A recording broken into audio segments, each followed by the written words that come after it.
अगर आप चाहते हो कि आप अपनी वेबसाइट में ऑफर चलाएं या फिर आप अपनी वेबसाइट में कोई कूपन कोड देना चाहते हो ताकि जो कस्टमर है वो कूपन कोड अप्लाई करे और वहां पर उसे डिस्काउंट मिल जाए, तो आप इसे कैसे करेंगे और कैसे आप कूपन कोड क्रिएट करेंगे ताकि जो यूजर होगा उस कूपन कोड को अप्लाई करेगा और जैसे कूपन कोड को अप्लाई करेगा उसकी जो प्राइस होगी वो यहाँ पर कम हो जाएगी और उसे डिस्काउंट मिल जाएगा। तो चलिए आपको बताते हैं कि आप किस तरह से अपने यूजर के लिए कूपन कोड बना सकते हो। तो यहाँ पर सिंपली आपको वर्डप्रेस की डैशबोर्ड ओपन कर लेनी है और यहाँ पर आपको मिल जाएगा वो कॉमर्स। तो सिंपली इस पे कर्सर ले जाना और यहाँ पर आपको मिल जाएगा कूपन्स, थर्ड वाली ऑप्शन। तो इस पे क्लिक कर लेता हूं मैं और यहाँ पर आप देख सकते हो कूपन आ चुकी है और यहाँ पर क्रिएट योर फर्स्ट कूपन और यहाँ पर लर्न मोर अबाउट कूपन। तो मैं यहाँ पर क्रिएट योर फर्स्ट कूपन पे मैं क्लिक कर लेता हूँ। तो यहाँ पर आपको देखने को मिलेगा ऐड न्यू कूपन्स। तो यहाँ पर आप मैन्युअली कूपन कोड बना सकते हो या फिर आप जनरेट कूपन कोड पे क्लिक करके आप इसे जनरेट कर सकते हो। तो मैं यहाँ पर मैन्युअली कूपन कोड बनाना चाहता हूँ, तो मैं यहाँ पर टाइप करता हूँ। जैसे मैं दुर्गा पूजा के लिए बना रहा हूँ तो दुर्गा, और यहाँ पर 100 रुपीज की ऑफ मिल जाएगी। तो यहाँ पर मैंने दुर्गा 100 कर दिया है। अगर इस कूपन कोड का कोई बंदा यूज करेगा तो उसे 100 रुपीज का डिस्काउंट मिल जाएगा। तो यहाँ पर मैं 100 रुपीज कर लेता हूँ और यहाँ पर फिक्स कार्ड डिस्काउंट है।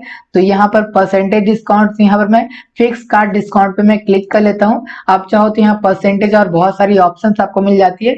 तो यहाँ पर अलाउ फ्री शिपिंग, इसके साथ ही अगर ये कूपन कोड यूज करेगा तो यहाँ पर इसे फ्री शिपिंग मिल जाएगा। अगर आप चाहो तो यहाँ पर इसे अप्लाई करना तो आप इसे कर सकते हो, लेकिन मैं इसे नहीं करता हूँ। और यहाँ पर कूपन कोड एक्सपायर डेट भी आप डाल सकते हो ताकि इस डेट तक कूपन कोड यहाँ पर एक्सपायर हो जाए। तो यहाँ पर मैं डाल देता हूँ 1 जून।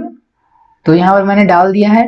इसके बाद जो सेकेंड ऑप्शन है वो है यूजर्स रिस्ट्रिक्शन। तो मैं इस पे क्लिक कर लेता हूँ और यहाँ पर आप देख सकते हो मिनिमम स्पेंड है। तो यहाँ पर आप चाहते हो कि जो आपके कूपन कोड हो वो यहाँ पर मिनिमम 300 रुपीज की शॉपिंग होनी चाहिए, तभी वो बंदा कूपन कोड यहाँ पर अप्लाई कर पाएगा। और मैक्सिमम स्पेंड यहाँ पर मैं हटा देता हूँ, क्योंकि कोई बंदा होता है वो यहाँ पर अगर 3000 4000 की खरीदारी करता है तो भी ये कूपन कोड यहाँ पर अप्लाई कर सकता है।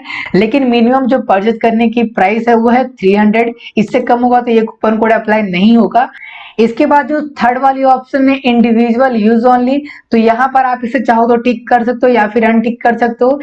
इसके बाद जो फोर्थ वाली ऑप्शन है एक्सक्लूड सेल्स आइटम, अगर आप चाहते हो कि जो आपका कूपन है वो सिर्फ और सिर्फ जो सेल में प्रोडक्ट्स अवेलेबल है सिर्फ उसमें ही ये काम करे, इसके अलावा जो यहाँ पर सेल में नहीं है उसमें ये कोड काम नहीं करेगा, तो आप इसे टिक कर सकते हो। इसके अलावा जो नेक्स्ट है वो है प्रोडक्ट्स।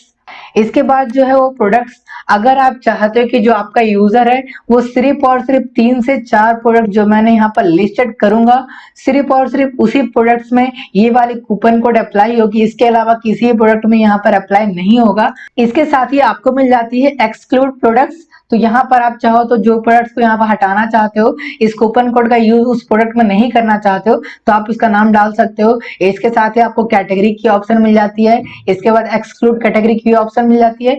तो जिस कैटेगरी में आप अप्लाई करना चाहते हो, जिस कैटेगरी में आप अप्लाई नहीं करना चाहते हो, सारे कुछ यहाँ पर आपको मिल जाएगी। इसके बाद यहाँ पर अलाउड ईमेल्स की ऑप्शन मिल जाती है। तो यहाँ पर आप चाहो तो जो ईमेल आईडी आप सिलेक्ट करोगे वही ईमेल आईडी को यहाँ पर उस ऑफर का डिस्काउंट मिल जाएगा। तो इस तरह से आप अपने कस्टमर के लिए उसकी जरूरत के मुताबिक आप यहाँ पर कूपन कोड दे सकते हो। इसके बाद जो थर्ड वाली ऑप्शन है वो यूजर्स लिमिट। तो यहाँ पर आपको देखने को मिलेगा यूजर्स लिमिट पर कूपन। तो यहाँ पर आप अपने कूपन कोड की लिमिट यहाँ पर डाल सकते हो। तो यहाँ पर मैं फर्स्ट 50 यूजर को मैं यहाँ पर कूपन दे सकता हूँ। तो मैं 50 लोगों को सिर्फ और सिर्फ ये कूपन अप्लाई करने के लिए परमिशन मिल जाती है। तो जो फर्स्ट 50 यूजर होंगे वो या इस कूपन कोड का यूज कर पाएंगे, इसके अलावा जो 51 यूजर होगा वो यहाँ पर इस कूपन कोड का अप्लाई नहीं कर सकता है। इसके बाद जो नेक्स्ट ऑप्शन है वो है यूसेज लिमिट पर यूजर।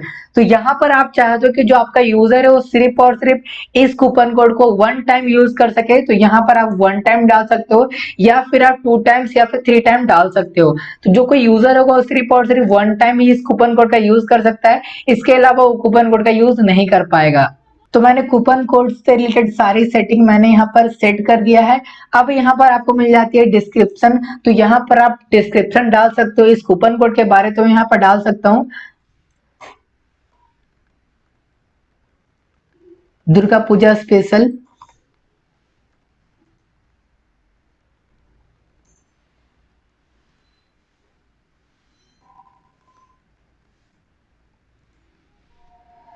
तो यहाँ पर मैंने ये डिस्क्रिप्शन डाल दिया है। अब मैं क्या करता हूँ, सिंपली मैं पब्लिक पे क्लिक कर लेता हूँ।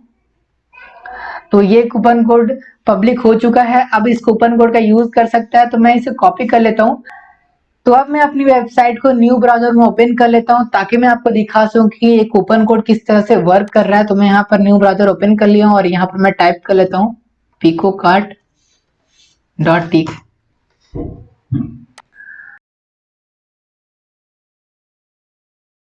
तो मैं यहाँ पर सबसे पहले एक बहुत ही सस्ते प्राइस में जो प्रोडक्ट्स यहाँ पर लिस्टेड है, मैं उसे ऐड टू कार्ट कर लेता हूँ, जो कि 300 रुपीज से कम है। तो यहाँ पर मैं 50 रुपीज वाले प्रोडक्ट को ऐड टू कार्ट कर लेता हूँ और यहाँ पर ऐड टू कार्ट हो चुका है। तो मैं चेकआउट पे क्लिक कर लेता हूँ और यहाँ पर आप देख सकते हो रिटर्निंग कस्टमर की ऑप्शन आ चुकी है, उसके नीचे में हैव ए कूपन की ऑप्शन आ चुकी है। तो मैं यहाँ पर कूपन कोड को रिडीम कर लेता हूँ। सॉरी, तो मैंने यहाँ पर दुर्गा 100 डाल दिया है। अब मैं अप्लाई कूपन पे मैं क्लिक करता हूँ। तो यहाँ पर मुझे एक एरर मैसेज मिली है, the minimum spend for this coupon is 300। तो यहाँ पर मिनिमम 300 की परचेज करनी पड़ेगी, तभी आप इस कूपन कोड का यूज कर पाओगे। तो मैं क्या करता हूँ, एक और प्रोडक्ट को ऐड टू कार्ट कर लेता हूँ। तो यहाँ पर मैं फिर से बैक जाता हूँ। तो यहाँ पर मैं केक मेकर मशीन को ऐड टू कार्ट कर लेता हूँ और अब हमारी जो कार्ट की प्राइस हो चुकी है वो 689 रुपीज हो चुकी है। तो अब मैं अपने कूपन कोड के यहाँ अप्लाई करके देखता हूँ कि ये काम करता है या फिर नहीं। तो यहाँ पर मैं टाइप करता हूँ दुर्गा DURGA 100 और मैंने यहाँ पर दुर्गा 100 डाल दिया। अब मैं अप्लाई कूपन पे क्लिक कर लेता हूँ। तो यहाँ पर गाइस आप देख सकते हो कूपन कोड अप्लाइड सक्सेसफुली और यहाँ पर आप देख सकते हो कूपन दुर्गा पूजा जो मैंने अप्लाई किया था और यहाँ पर जिसकी डिस्काउंट प्राइस थी वो यहाँ पर आ चुकी है। इसके साथ ही आप इसकी प्राइस देख सकते हो। जब मैंने ऐड टू कार्ट किया था तो यहाँ पर 689 रुपीज थी और यहाँ पर डिस्काउंट होने के बाद 589 रुपीज आ चुकी है। अब मैं यहाँ पर बैक कर लेता हूँ और बैक करके दिखाता हूँ आपको। तो यहाँ पर आपको कुछ इस तरह की आपको इंटरफेस मिल जाती है जब आप कूपन कोड क्रिएट करते हो और यहाँ पर आपको देखने को मिल जाएगा आपकी कूपन कोड की एक्सपायरी डेट और यहाँ पर कितने सारे यूजर ने आपका कूपन कोड का यूज किया है और यहाँ पर आपको बहुत सारी चीजें आपको देखने को मिल जाएगी। इसके साथ ही अगर आप चाहते हो कि आपने जो कूपन कोड प्रोवाइड किया है उसे डिलीट करना तो आप यहाँ पर कर सकते हो। इसके अलावा अगर आप चाहो तो ऐड न्यू कूपन कोड पे क्लिक करके आप न्यू कूपन कोड जनरेट कर सकते हो। ई कॉमर्स वेबसाइट बनाने के लिए आपको बहुत सारी प्लगइन की जरूरत पड़ती है। अगर आप कोई भी ई कॉमर्स वेबसाइट बनाना चाहते हो वर्डप्रेस के थ्रू तो यहाँ पर आपको बहुत सारे बेसिक प्लगइन की जरूरत पड़ जाती है। इसके साथ ही अगर आप कोई भी ई कॉमर्स की थीम अगर आप अपने वर्डप्रेस में इंस्टॉल करते हो तो यहाँ पर आपको एक मैसेज शो होती है जहां पर आपको बहुत सारी प्लगइन्स इंस्टॉल करनी पड़ती है जो कि इस थीम के लिए रिकमेंडेड होती है। तो उन सारे प्लगइन को आपको इंस्टॉल करनी पड़ेगी। इसके साथ साथ आपको बहुत सारी प्लगइन इंस्टॉल करनी पड़ेगी जो कि मैं आपको दिखा देता हूँ। इसके लिए आपको करना क्या है, सिंपली आपको नीचे आना और यहाँ पर आपको मिल जाएगा प्लगइन्स। तो सिंपली आपको इस पर क्लिक कर लेना है। प्लगइन्स में आने के बाद यहाँ पर आपको बहुत सारी प्लगइन एक्टिवेट डीएक्टिवेट और बहुत सारी आपको यहाँ पर ऑप्शन मिल जाती है। बहुत सारी प्लगइन्स के नाम आपको यहाँ पर देखने को मिल जाएंगे और बहुत सारे मेन प्लगइन है जो कि आपको इंस्टॉल करना बहुत ही ज्यादा जरूरी है। तो यहाँ पर जो फर्स्ट वाले प्लगइन है वो है क्लासिक एडिटर जो कि आपको मैन्युअली इंस्टॉल करनी पड़ती है। तो यहाँ पर आप ऐड न्यू करके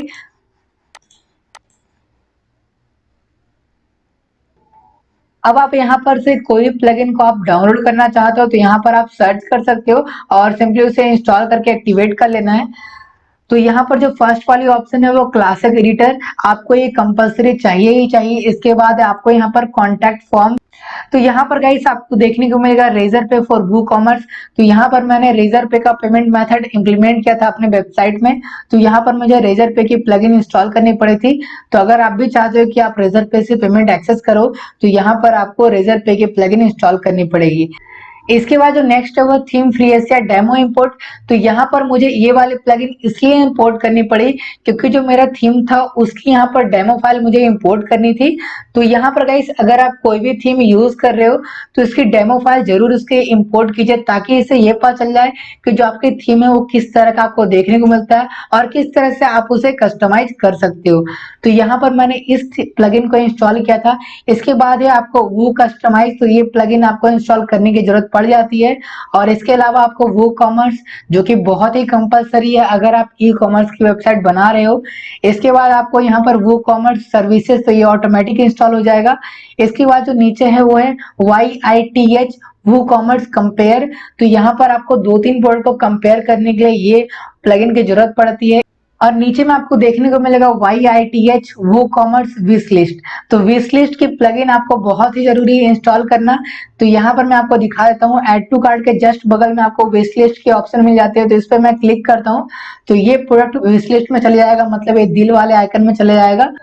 तो इस विश लिस्ट के लिए आपको ये वाली प्लगइन को इंस्टॉल करनी पड़ती है। इसके बाद जो नीचे में प्लगइन है वो है योस्ट एसईओ। तो ये प्लगइन की जरूरत इसलिए पड़ती है ताकि जो आपका वेबसाइट है वो सर्च इंजन में इंडेक्स हो पाए, और ये प्लगइन आपका बहुत ज्यादा हेल्प करता है।